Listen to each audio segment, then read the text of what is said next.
Now it's all about the BOJ and the yuan. Let's bring in our guest, Chidu Narayanan, Asia economist at Standard Chartered. Good to have you with us. Now, of course, Trump keeps saying that China is currency manipulator, that it's allowed the currency, the yuan, to drop like a rock. On the other hand, China is saying, what? Currency war? I mean, we're letting the market decide on the yuan. So who's right?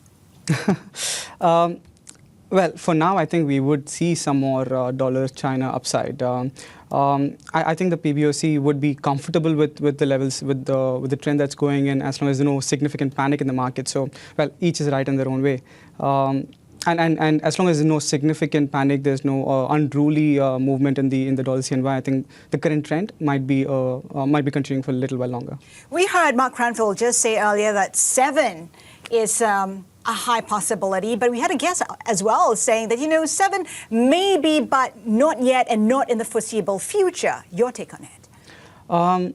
Well, I think there's no significant line in the sand. We've been talking about 660. But what's the trend showing right now? Do you see it 7? I think we could be closer to that. Well, certainly closer to that than what we would have anticipated at the beginning of the year.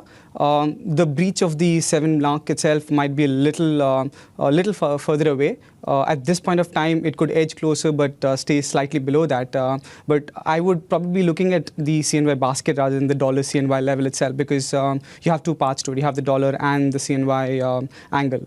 And for now, we've been seeing a little bit of CNY weakness as well over the last few weeks. But the dollar might be close to the strongest levels already. It could be plateauing out, which means that upside pressure on dollar CNY could start abating slightly.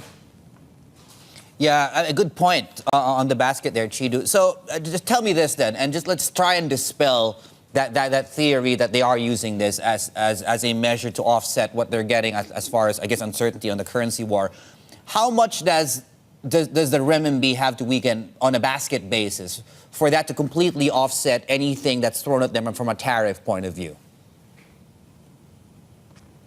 Well, I do think that the basket might be at current levels, probably 92, 93. We're already at the lows for the year against for the CNY basket, so maybe not significantly weaker from current levels. But it's also important to understand that it's not the absolute dollar CNY level that's important for growth itself. We've had a very strong H1 in terms of growth, and 6.8% for H1, which gives them a lot of buffer to still achieve their 6.5. Around 6.5 target for the year. So maybe a bit more focused on domestic demand rather than just dollar CNY being a tool at all for them. Right, and we have seen them focus on the domestic side of the economy. I mean, they have started pulling out these different tools to focus and perhaps shore up growth. I mean, we heard from the State Council, of course, that's the big story this morning. Chidu, when do you think we can call this easing now?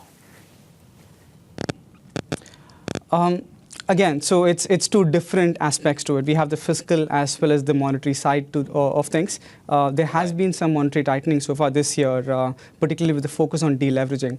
I think the focus on deleveraging still stays on the table, but monetary policy might be a bit more neutral from the statements that we've heard.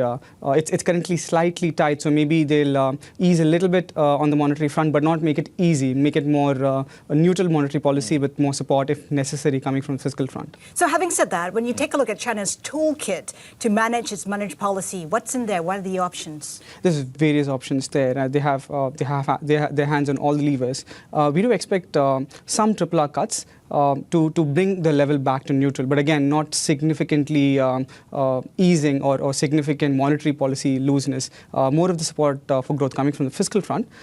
Maybe a bit more of balance sheet expansion as well. Credit growth is at the lows. The numbers that we got for June is at the lows as well. So maybe allow a little bit more of TSF growth, of credit growth, but again, still having an eye on the deleveraging agenda.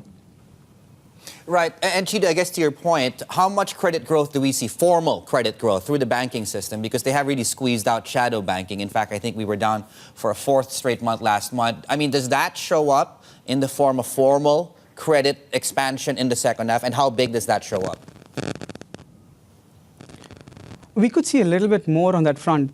June, as I mentioned, was already at the lows, and they might not want as much tightening. As they stated, they want a more neutral monetary policy than a tight monetary policy.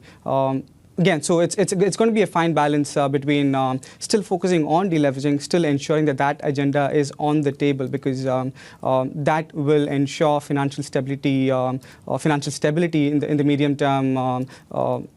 Ensure that they have their eyes on financial stability risks, but at the same time ensure that they're not tightening too much too soon, and allowing for still steady credit growth. So probably around the 10.5 level, slightly higher than what we saw in June. How susceptible is China's economy to uncertainties in the financial system? That is a big risk, absolutely. But these are risks that have been lurking around for a long time, and this is also something that the regulators have their eye on. So that is definitely a risk. But at this point of time, there are significant other risks that are to be concerned as well. This is actually in line with what our theme for this year has been, which is beware of the dog. Ensure that optimism is there. There's still a lot of growth around, but there are significant risks this year, particularly compared to 2017 or 2016. So there are a lot of risks, including inside and outside China, but nothing sinister yet.